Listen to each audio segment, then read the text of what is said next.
Welcome to the Third Realm Integration Podcast, where our unconscious minds meet and the transformation begins.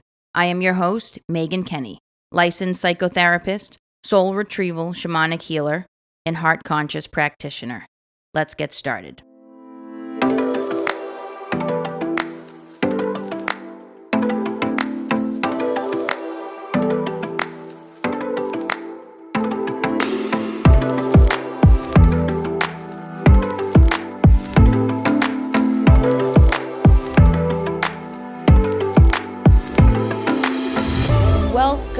Welcome, everybody.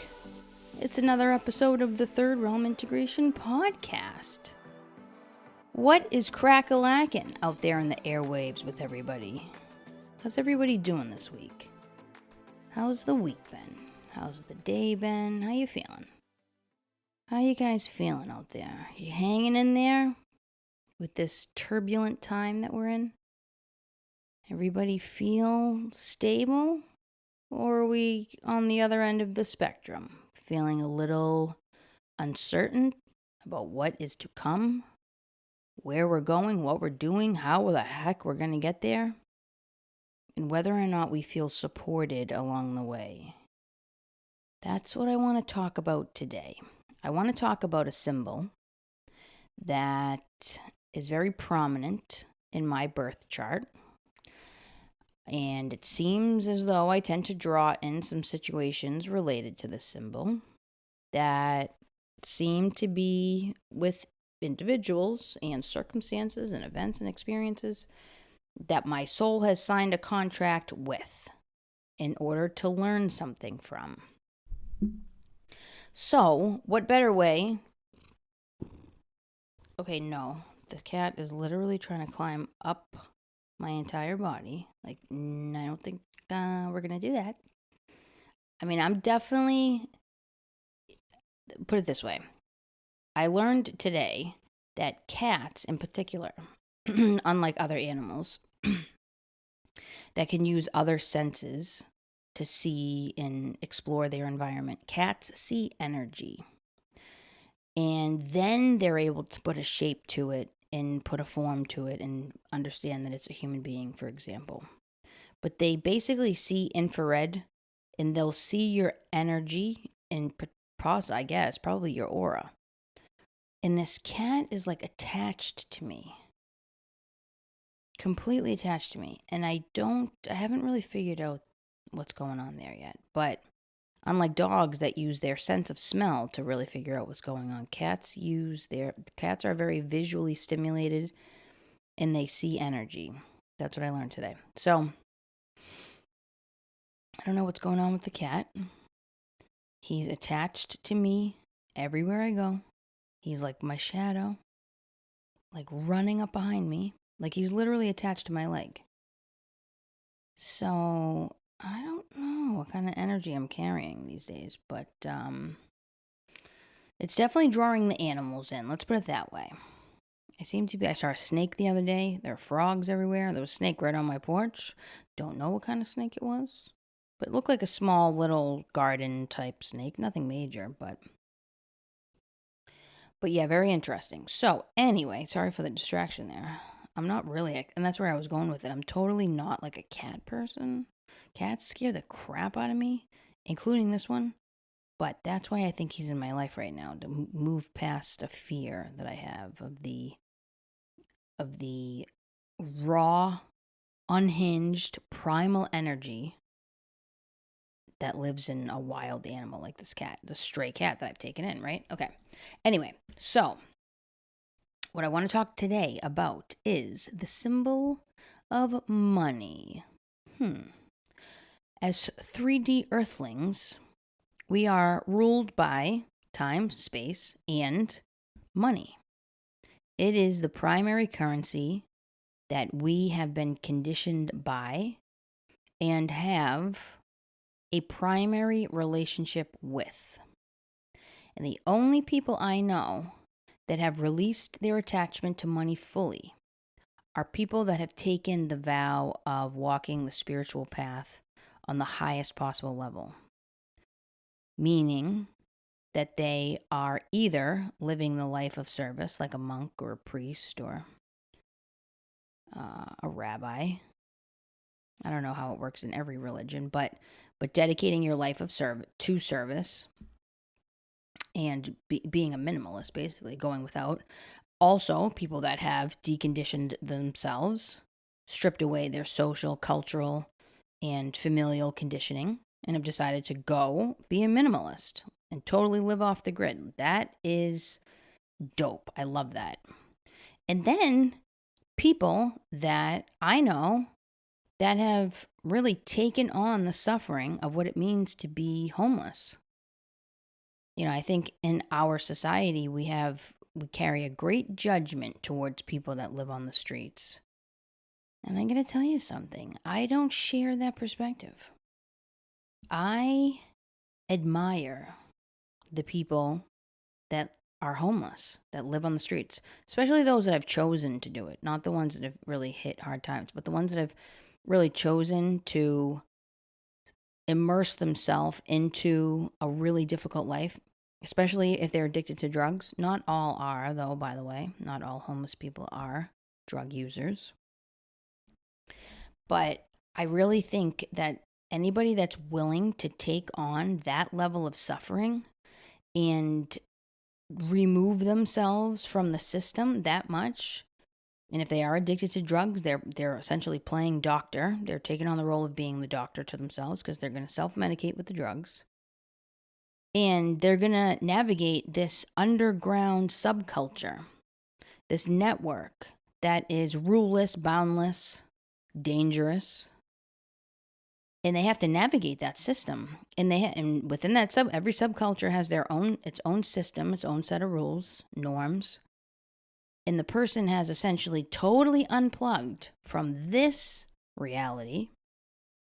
And they have jumped into the track of a different way of life. There is a different set of challenges that they take on when they live that life, and a different set of freedoms that they encounter and experience when they live that life. Different from what we live when we stay a part of the system, where we work to make money, to pay taxes, and use the money as the currency to support ourselves.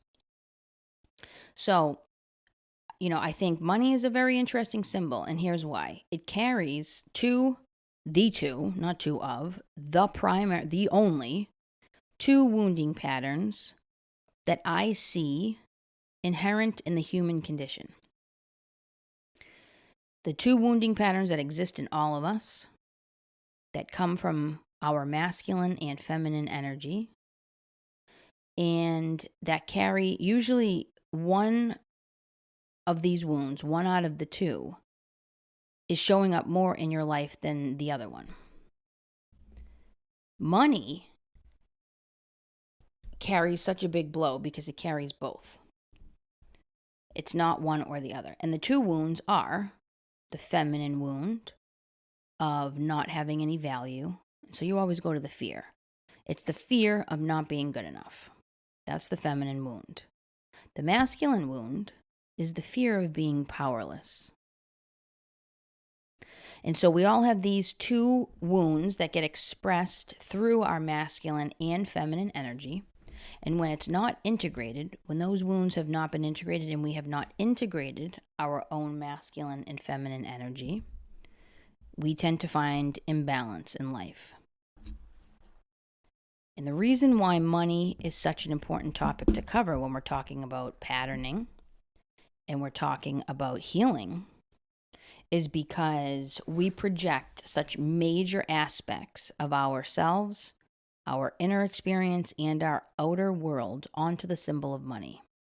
And it ends up carrying, in a very powerful way, the two wounds that make up our shadow, that make us human beings with an ego that's wounded, with karma, that we have to learn the lessons through and then pay off that karmic debt by putting ourselves in other people's shoes, learning the lesson, and then forgiving. We can't get there unless we get clear about the wounds that need to be addressed and brought into conscious awareness. Money is the symbol that holds them both. We're not all symbols or experiences that we have or things that we project out or archetypes. Not all carry both of these wounds to this degree. Now, money represents power because it can get you things in life. And if you withhold it, you can take things away from other people. And so money is often used as a tool to manipulate. Yes, I'm going to say it. Ooh, the dirty word that the therapist said. She said people manipulate. Oh my God. You're damn right I did, because that's the truth. And I remember years ago, in my early years of training, when I was already hip to the game on how every human being manipulates. I don't have judgment towards it. It is what makes us human beings. Even when we look at child development and we look at how the experts describe the child's psychological development around age 2, what do they say? They say the child at this stage is learning how to manipulate their own environment. That means interact with their external world and learn how their interaction with the external world creates an end result, influences their world and their experience. There is nothing wrong with using the word manipulation to say that that's what people do, because they all do it. We all do it. Everybody's manipulating at some point or another. And it's not usually conscious. So that's the main piece, is we use the word manipulation, but we use it with compassion because we understand that people are not doing the manipulation consciously. Sometimes they are, and that's when the work gets really difficult, because if people's manipulations are too strong, meaning that they're too I shouldn't say, they become stronger when they're conscious, actually. If you're going to continue to engage in that pattern.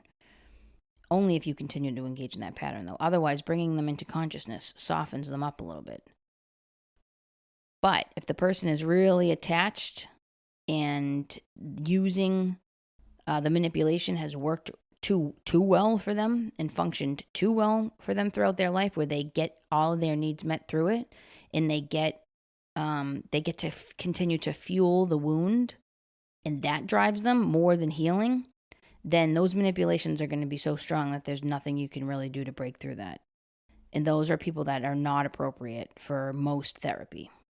Those are folks that really need a specific kind of therapy that is really intensive.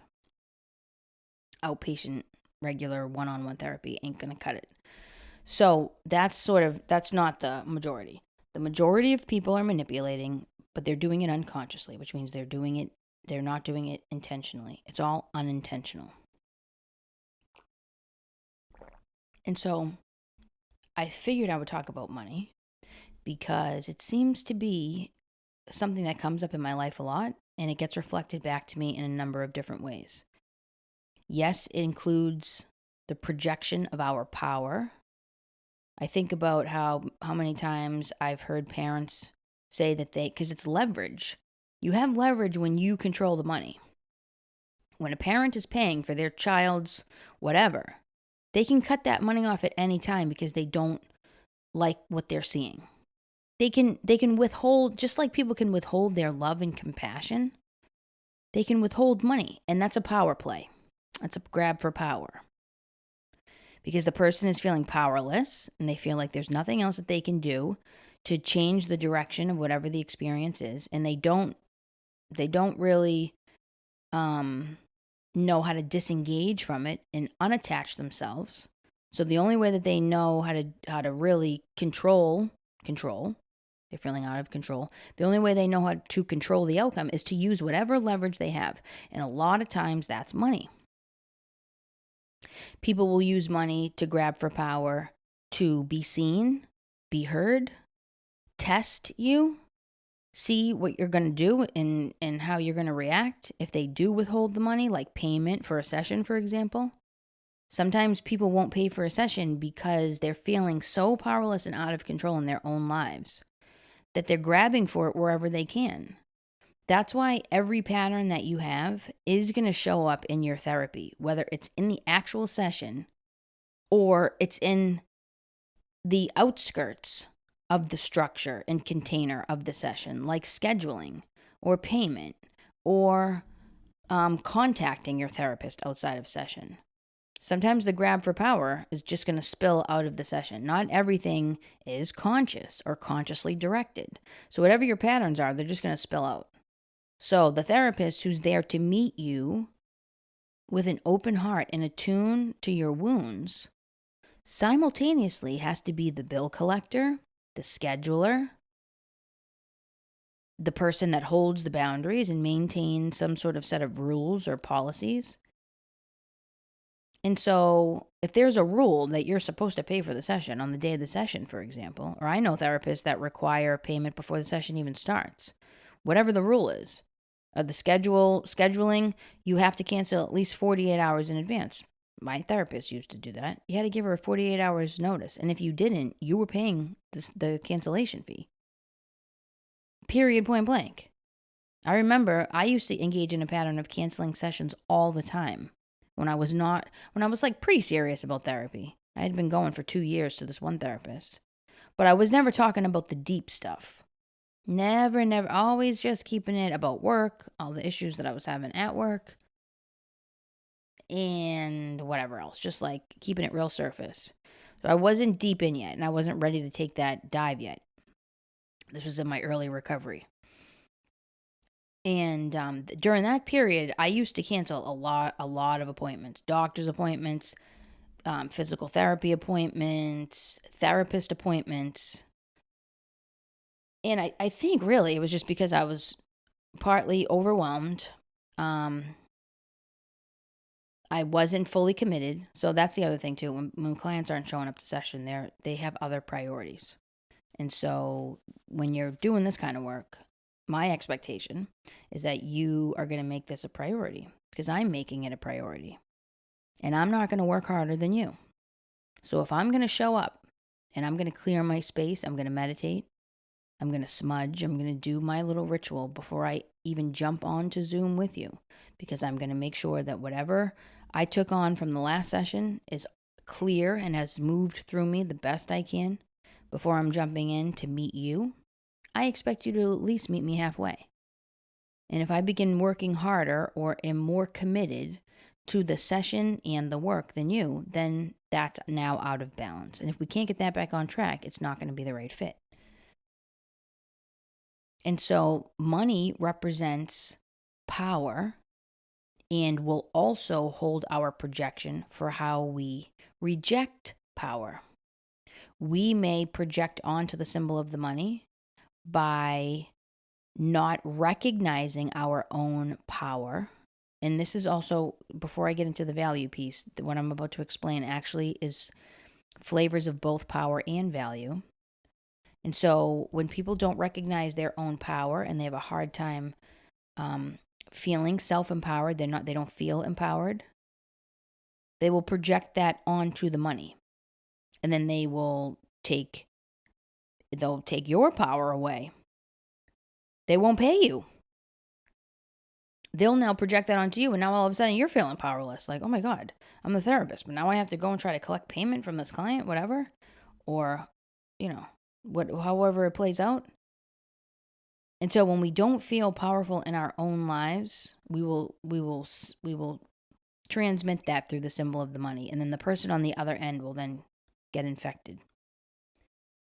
And if they know how to deal with it, they will just make it be an inoculation rather than an infection.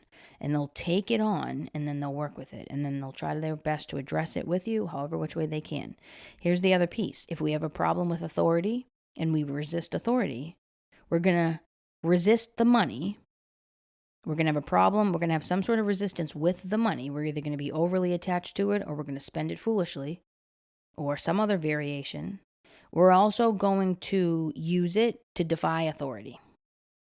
So if your rule is that you collect the payment for session that day, after the session or whatever, and then, the person doesn't pay, that is a resistance of the authority that the money represents. The money is the authority.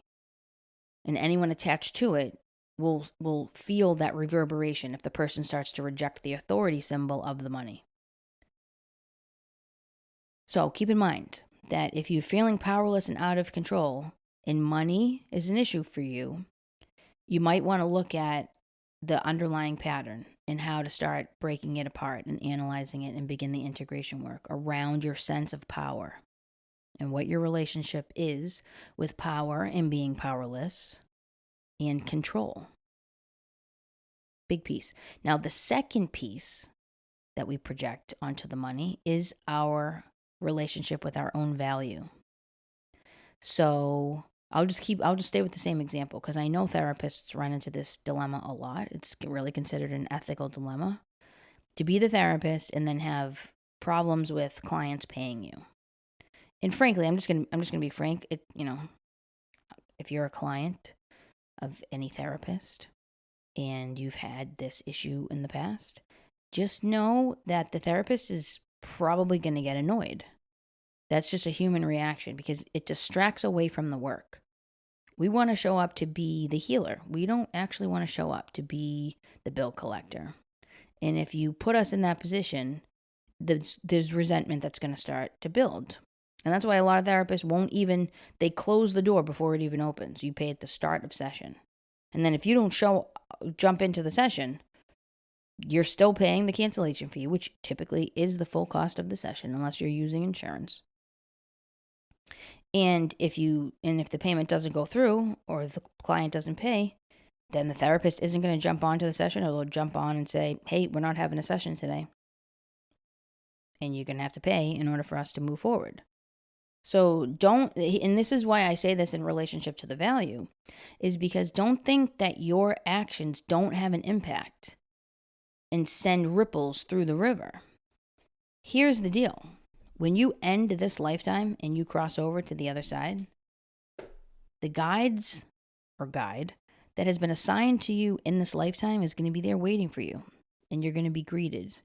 And then you're going to be held and supported with compassion and unconditional love as you get shown your life and everything you've done up until this point, all throughout your life, that had an impact on somebody else.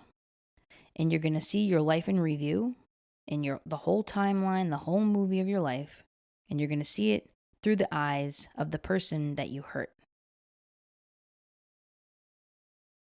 And you're going to see wow, I had no idea that my behavior, my action, my words affected that person like that.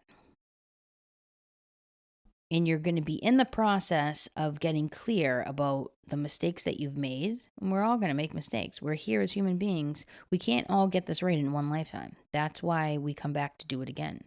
And that's why we have the life in review at the end. So we're clear about what we are going to sign on for, to work on in the next lifetime, based on where the deficits were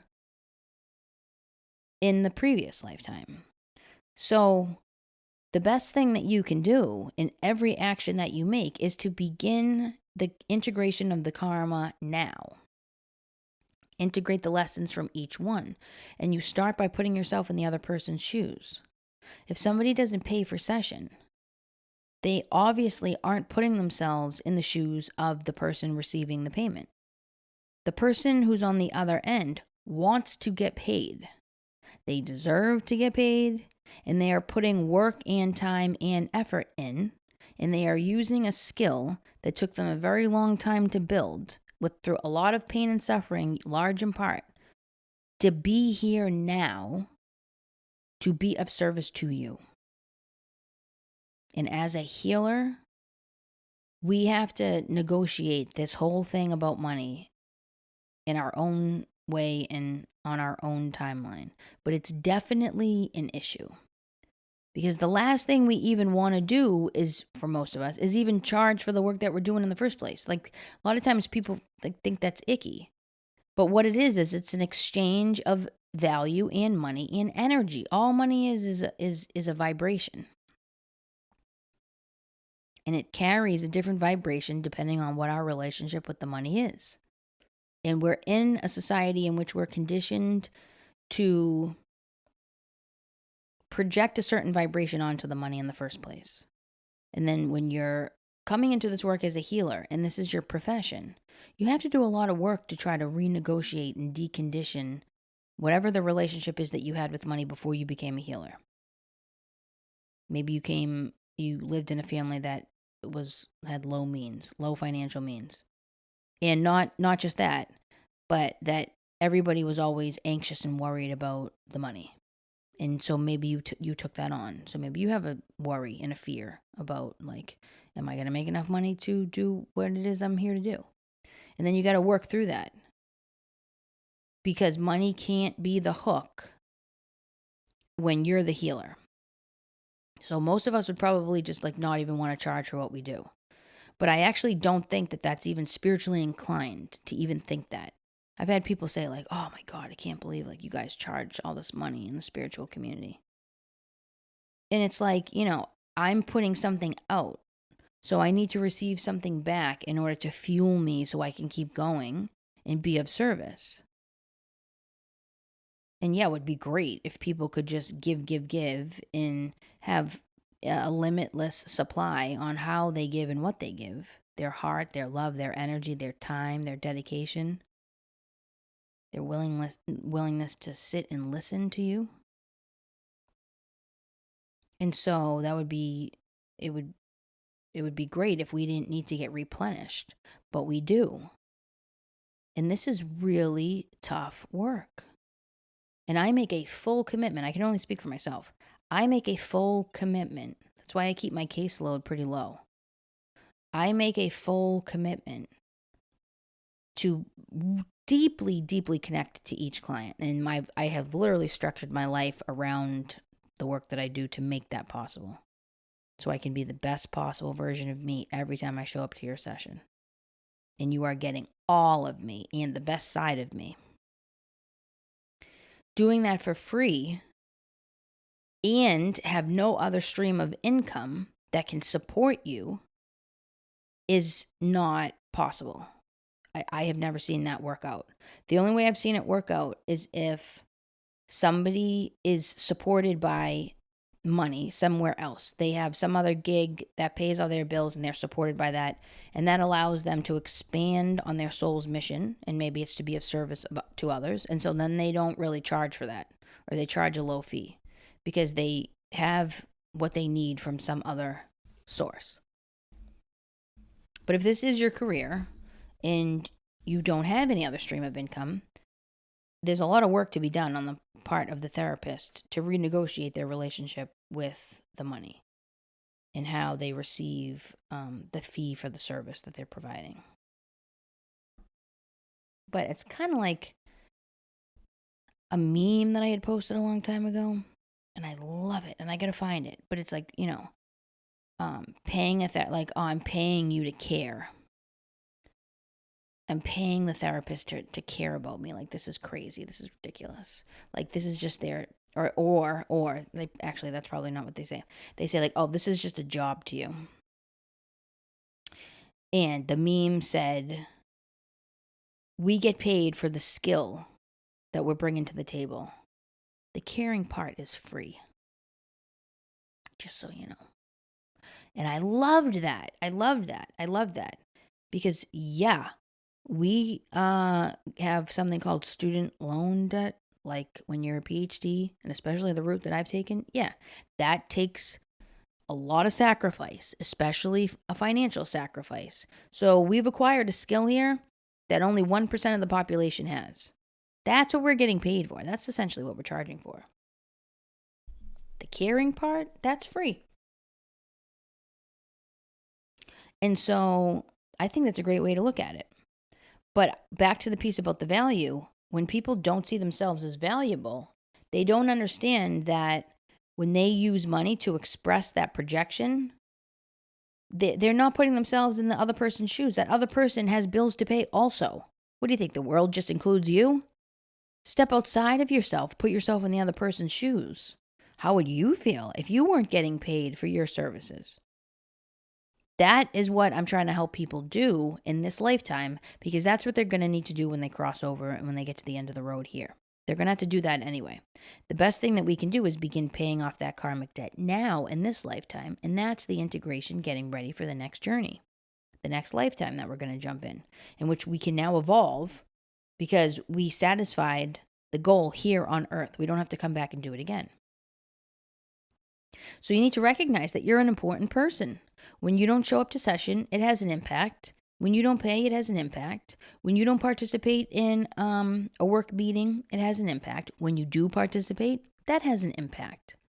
Everything is energy. Everything you do, think, feel, react to, all sends an energy wave out to the world beyond you.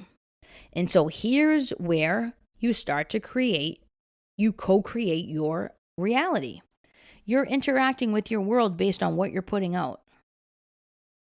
So if you always, don't show up to session, and then all of a sudden you're getting all these therapists that just terminate care with you, and then you're feeling like a victim, like, oh my God, this sucks. These therapists are terrible. Nobody's compassionate. No, you have to take responsibility, which is why this is a great opportunity to start thinking about this stuff. You have to take responsibility for how you are co-creating your own reality.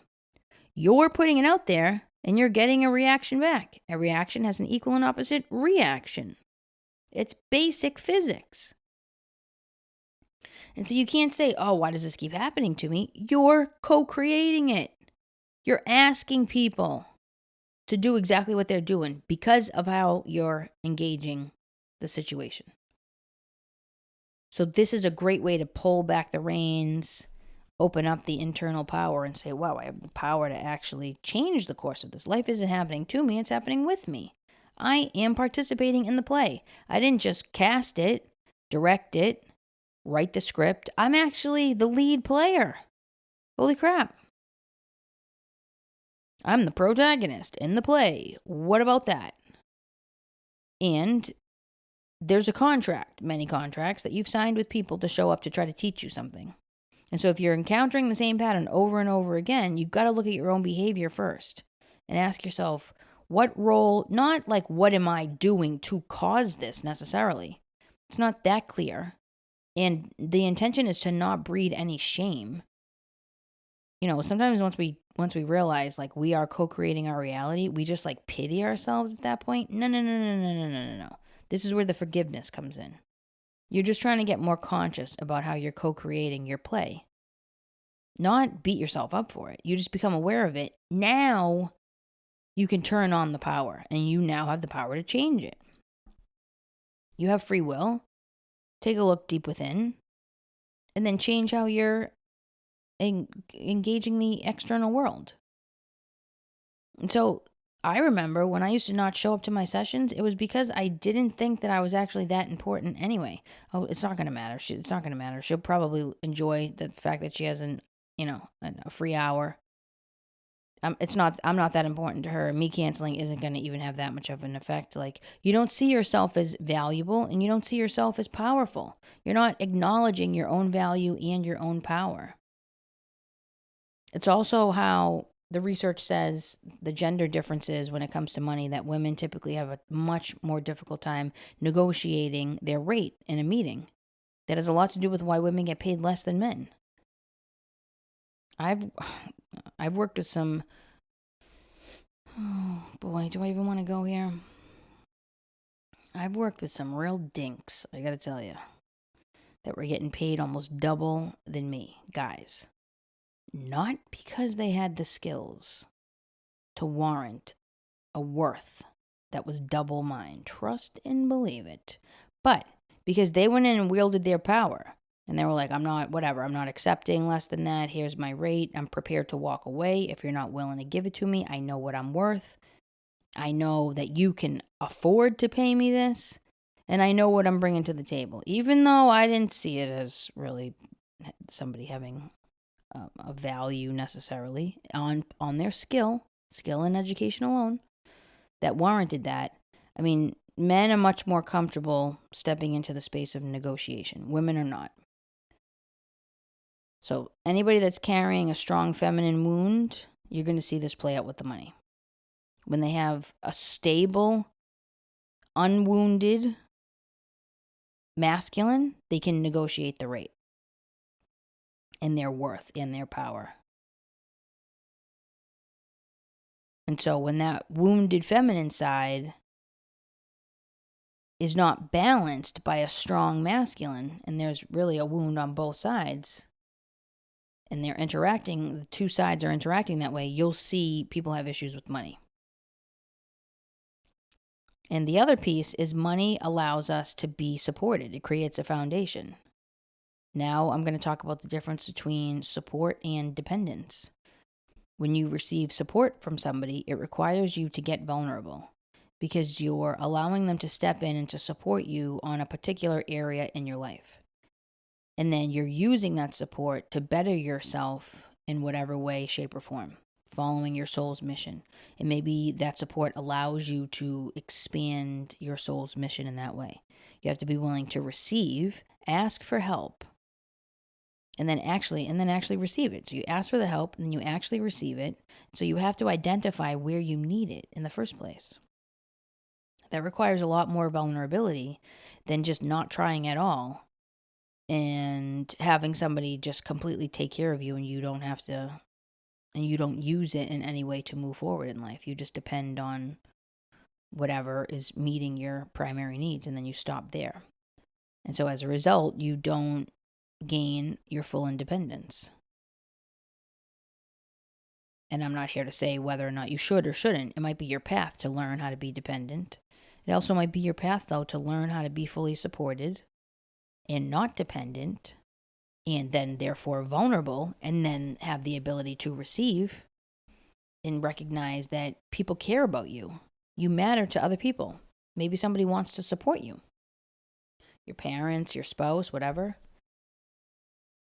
So you have to see yourself as good enough and meaningful enough to receive it in the first place. And so that requires some healing. And so money is a very interesting thing because this is the type of stuff that we project onto it. And it's a very powerful symbol, especially in our culture. And I have Pluto in the second house, which is of money, personal possessions, and valuable possessions, in Scorpio. So I'm telling you, you guys, my shit with money runs freaking deep. And I have come to a place where I think it's probably necessary to reshape how I see money and not actually see it as important as maybe my conditioning would have me believe. And that's why the Pluto aspect is about, well, there's some really, really deep unconscious patterns going on relative to money, amongst other things. The second house isn't just about that. And then we go with Scorpio. And this is also my past life. This is the area of my past life. So this issue with money is from a past life. It's really not from this current life. I'm bringing it in with me to this life, and it's probably a contract that I need to now rip up and end. Because I'm ready to take the lesson and move on from it. And not have it continue to show up in my life in strange ways that are not, frankly, enjoyable. Worrying about money, collecting money, all of the stuff that typically people deal with when they're trying to figure out how they're going to make money, how they're going to support themselves, how they're going to move forward, how they're going to branch out into areas of their life that they want to move into, and the money allowing for that opportunity. Money does provide an opportunity. It definitely does not provide happiness. That is for sure. But it does provide a level of support. That's how I see it. And so I've inherited some very interesting patterns around money through my family line. And so, that's the other thing. The second house is Taurus. Now, in my chart, it's not. But the second house still represents the energy of the archetype that it's connected to. So second house energy is also Taurian energy. Taurian energy is all about values, personal possessions, values, taking great pride in those things, and money. All the Taurians I know how to make money, no matter what. Even if it's odd and end jobs, if it's selling drugs, I don't care what it is. If it's working 10 jobs, every Taurian I know is driven by money. And it actually becomes a source of pain for every Taurian I know. There's a lot of conflict with it, but they're very good at acquiring it. So the second house carries the Taurian energy of money, in part. That's one part of that archetype, the Taurian archetype. So money is a huge thing. It would be awesome if it just didn't matter, because frankly it doesn't. It's an illusion. We project all sorts of things onto the money. It only has the power that we give it. We manifest our reality when it comes to money. It's a freaking piece of paper at the end of the day. It's a metal coin. Like, really? We're going to really spend this much time stressing about it? I mean, people literally taking their own lives over money issues? What? No way. You cannot get that caught up in 3D nonsense to lose sight of what is bigger than this. No freaking way. So let it go and let it flow. That's my motto. And that also includes your relationship with money. I encourage people to really think about how they use money, how they're using money to manipulate an end result. And they may consciously want the end result, they may unconsciously want the end result. And when I say want, what I mean is there's an attraction to it. Maybe you have a wound and you unconsciously express it through the way that you use money to manipulate, unconsciously, to then get the result that then actually deepens the wound, because maybe that's where you're comfortable. It keeps the wound going. That's familiar. Maybe you do have some sort of trauma bond with the wound, and you don't want that wound to go anywhere, so you reinforce it by how you engage the situation and use the tool to manipulate so you get that result in the end, which is crazy because now you're just re-traumatizing yourself. And that doesn't really make much sense to me. That I don't see how that's valuable. Even if that is the path that you're supposed to walk, I'm sure you're not supposed to stay there. Maybe you need to learn the value of, or like just understand that we do re-traumatize ourselves. So you're going to be there for a while. A lot of us are there at some point in our lives. I truly do not think we're meant to stay there, though. So I would really encourage people to pause and reflect on what money means to you, how you use it in your life, what meaning you ascribe and project onto it, and what your challenges with money might be here to teach you and show you. And begin to start seeing how you use money to get a particular end result, and how does that end result serve you. And then begin releasing your attachment to the money here and now. Stop worrying about it. Release it. Just do what you need to do to make enough to survive in this life. And also cut your costs and overhead. Don't be foolish with the money. See it as something valuable, but also don't see it as something so valuable that it needs to run your life. Abundance will flow in when you open yourself up. But when we have an attachment, a resistance, or a fear, it's like when people panic about not having money, that's like exactly how you make sure not to get more money. Like, show me somebody that's panicked about money their whole life and how they've been able to manifest a ton of money. And then even if you are able to somehow acquire that money, what has it brought you? Has it brought you peace and stability, or has it just brought you more anxiety and something bigger now to worry about? So it's going to just keep the wound going. More of it means a bigger wound if it's not been healed. So it's just a very interesting, and it's a symbol that we exchange, we trade it. And so money is always connected to other people, our relationships with other people, and our relationships with power and value. Last thing I want to say too is anybody that has a problem with authority and resists authority means they're going to resist the money, or they're going to be too attached to the money, either or. And as a result, there's a good indication that if that's the case, then that the person doesn't have a strong intuition also. And whatever intuition they do have, they don't listen to it. Because intuition is your inner authority. So if you have an issue with money, you probably have an issue with your own body-based wisdom and your own intuition. And you're completely disconnected from your higher soul, your higher self. And you don't have an internal guide that's helping you because you don't know how to call on it. You don't have a relationship with it. And you don't have a language to fully understand how your inner self is speaking to you and when it does. And when it does, you're not even hearing it. It's like, a murmur. It's like the teacher on Charlie Brown. Wah, wah, wah, wah, wah, wah, wah. Your inner soul's, your higher self is talking to you, and that's what you hear. Because you're not even tuned into the same frequency of what the higher self is, of where the higher self is at, because you're so caught up in whatever, the fear, the resistance, the attachment of whatever it is. And money is a good example. To say, like, okay, if I have an issue with money, there's probably something off about my relationship with my body-based wisdom. My body, I don't listen to my body. And I don't have my internal guide, my internal compass turned on, which is my intuition. So I feel lost, confused, I can't make decisions, very indecisive. Or you have physical pain, you have some illness in the body. Because it's trying to speak to you. It's trying to get you to pay attention and get you back into the body by causing you pain. So think about it. Let me know what you think. Let me know your thoughts. I love being able to get onto the pod here and even just share. And by the way, nothing that I said tonight came really from anybody else.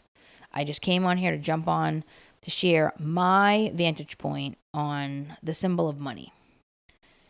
And it's awesome because I have some more clarity now about my own relationship with money and what I might need to do to heal. So I'm going to take my own advice and I'm going to do all the things that I just recommended you guys do.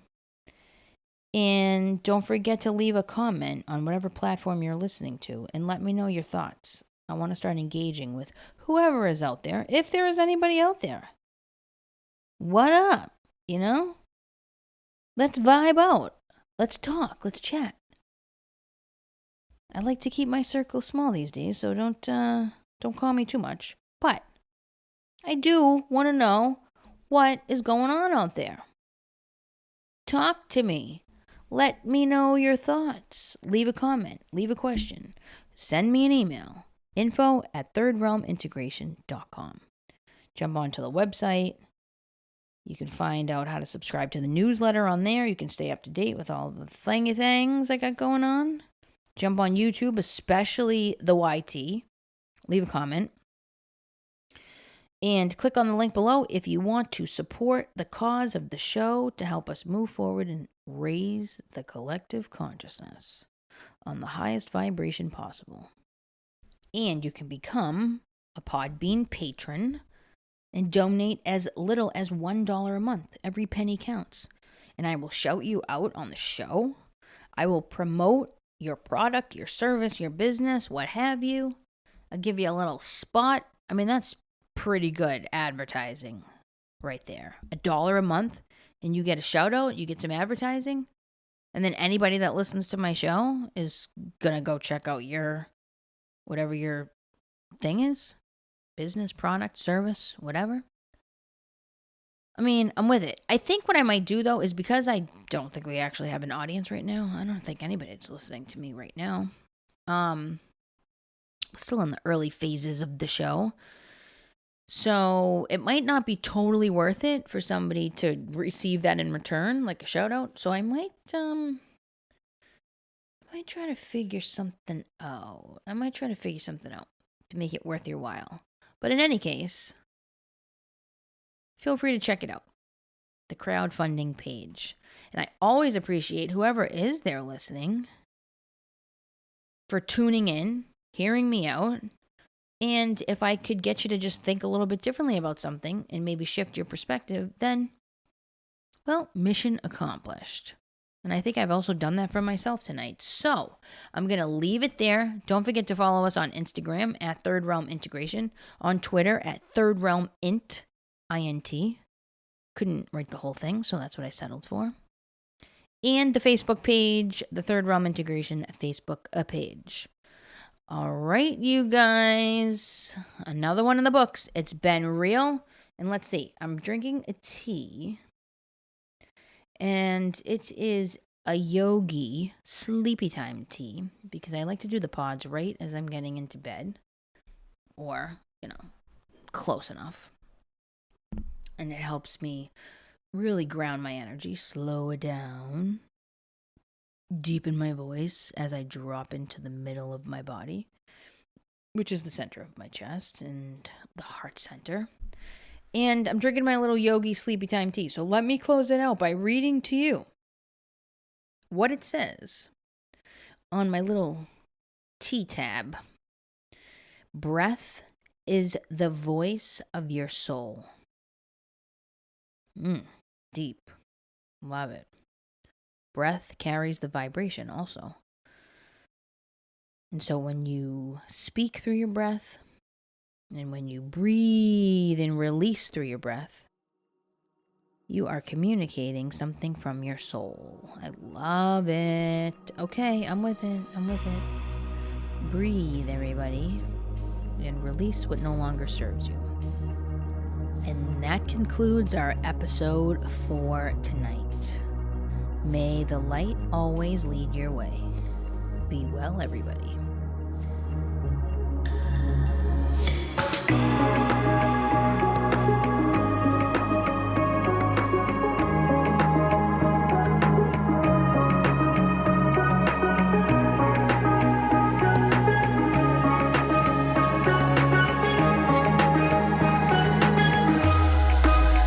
The Third Realm Integration Podcast and related content is intended to provide information and/or entertainment only and is not a substitute for mental health or medical advice, diagnosis, or treatment.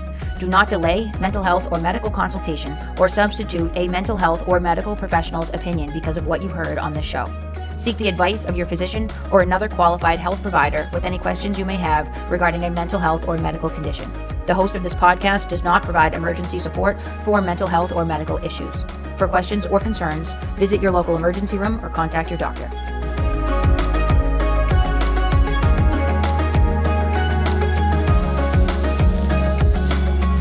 All right, you guys, I'm going to give you a quote.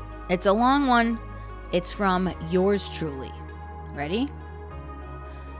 Most people spend their entire lives defending against being vulnerable. They receive the call of the hero or heroine's journey, but hang up the phone out of fear. Instead, they unconsciously resist the opportunity for growth by protecting themselves with low vibrational energy, like victim consciousness, blame, complain, and therefore never fully surrender to their fears. They keep the resistance active and dense through the fight and employ substances, rage, and psychological manipulation as defensive strategies, all of which work for a while. But what happens when they stop working? What are we left with? The answer is grief. Grief from the lost connection to ourselves, our soul, our inner God, and our intuition. Only an open heart can bring us back home. Maybe to the home we never knew.